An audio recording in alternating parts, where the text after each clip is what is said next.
Sa iba pang balita, sinagot ni PNP Chief Ronald Bato de la Rosa ang mga kumekestyon sa listahan ng mga umano'y sangkot sa iligal na droga kung saan ang ilan sa mga ito ay patay na.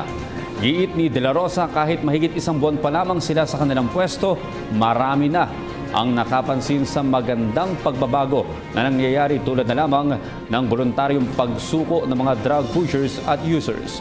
May report si Eunice Monte. Kaya mag-question na natin kung ano makakaya yung gawin. Tell them, sige lang kayo criticize. Ilang taon na kayo nag-criticize sa efforts ng gobyerno. May nangyari ba? Wala. Eh ngayon, the Duterte administration is just one month old pa lang.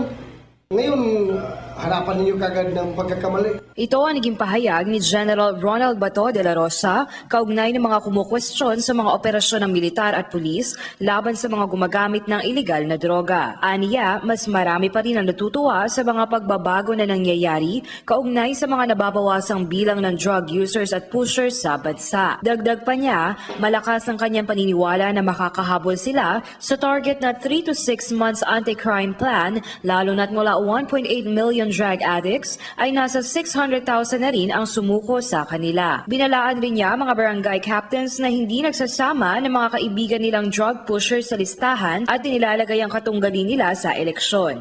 Ayon kay General Bato, ang lahat ng ito ay sumasailalim pa rin sa validation at revalidation kaya't hindi ito maaaring gamitin laban sa iba. Kanya rin pinaliwanag kung bakit mayroong mga pangalang na isama sa listahan ng Pangulo na matagal nang patay. Meron kasing proseso ginagawa dyan.